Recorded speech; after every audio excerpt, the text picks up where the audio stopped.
નમસ્કાર, અમારી news channel news for કાઠિયાવાડને લાઈક કરો, શેર કરો અને સબસ્ક્રાઇબ કરો. News for Kathiawad. નમસ્કાર.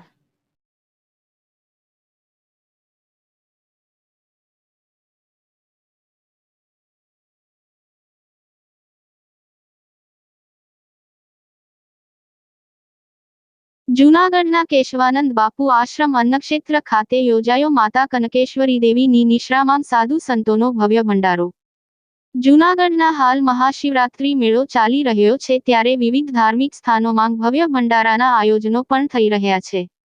આજરોજ મોરબીવાળા કેશવાનંદ બાપુ આશ્રમ ખાતે માતા કનકેશ્વરી દેવીજીની નિશ્રામાં સાધુ સંતોનો ભવ્ય ભંડારો યોજાયો હતો, તેમજ સનાતન મૂવીનું લોન્ચિંગ અને આશીર્વાદ માંગ કનકેશ્વરી દેવીજીએ સનાતન ટીમને આપ્યા હતા. તેમજ સાપરડા આશ્રમના મહંત મુક્તાનંદ બાપુએ મહાશિવરાત્રી મેળો અને મુરગી કુંડનું સમજાવ્યું હતું. તેમજ કનકેશ્વરી દેવીએ પણ મહાશિવરાત્રીનો મહિમા વર્ણવ્યો હતો.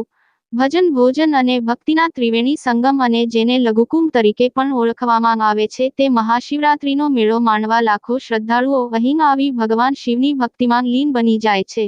મહાશિવરાત્રીની મધ્યરાત્રિએ નીકળતી નાગા સાધુઓની રવેડી અને ત્યારબાદ મુરગી કુંડમાં શાહી સ્નાનનું પણ વિશેષ મહત્વ રહ્યું છે. કહેવાય છે કે ભગવાન શિવ પણ શાહી સ્નાન કરવા આવે છે.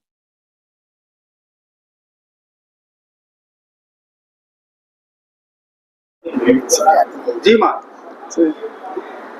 સિદ્ધ ક્ષેત્ર ગિરનારમાં અમારા ગુરુ મહારાજે લગભગ આજથી 42 વર્ષ પહેલાથી આ પરંપરા અમારે શરૂ કરી છે કે શિવરાત્રિના દિવસોમાં 5 દિવસમાંથી એક દિવસ અમારો સમષ્ટિ ભંડારો હોય.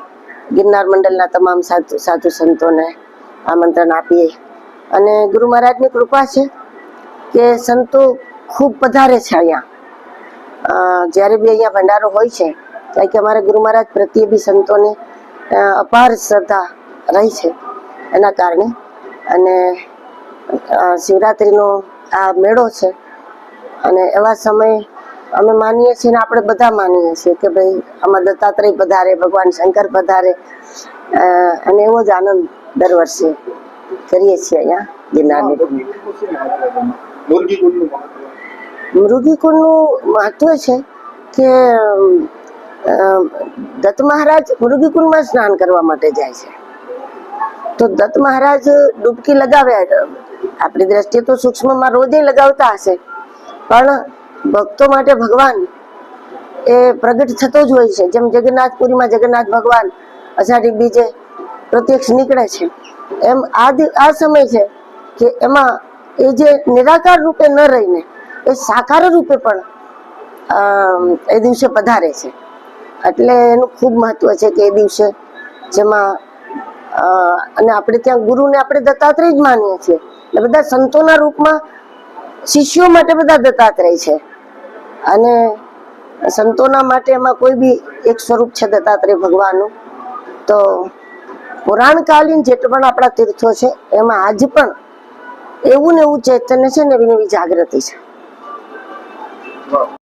એ તીવ્ર જરૂરત છે કે સનાતન શબ્દ આપણને ખૂબ ગમે છે, ધર્મ શબ્દ બધાને ખૂબ ગમે છે, પણ કાલાંતરે ઘણા કારણોને લઈને સનાતનના સ્વરૂપને લોકો નથી જાણતા, અને જેના કારણે આજે બૌદ્ધિક આક્રમણ કરનારા સફળ થઈ ગયા છે. બૌદ્ધિક આક્રમણ એટલે ભાઈ યજ્ઞોની જરૂર નથી, ને પૂજાની જરૂર નથી, ને આ જરૂર નથી, ને ઉત્સવોની જરૂર, એ જે છે એક બૌદ્ધિક આક્રમણ છે. જે રામાયણમાં જોવો તો રાવણે પણ બૌદ્ધિક આક્રમણો ચાલુ કર્યા હતા. પિતૃઓને કઈ પહોંચતું નથી, શ્રાદ્ધ બંધ કરો ને જે કઈ વસ્તુ હતી, અને એને લઈને આજે જેમ લોકો ભણેલા ગણેલા વધારે છે એમ કુતર્કી બની ગયા છે. તર્ક સનાતન ધર્મમાં માન્ય છે, તર્ક વિતર્ક એ માન્ય છે, પણ કુતર્ક માન્ય નથી. અને હવે લોકો તર્ક વિતર્કની કુતર્કી થઈ ગયા છે ધર્મના વિષયમાં.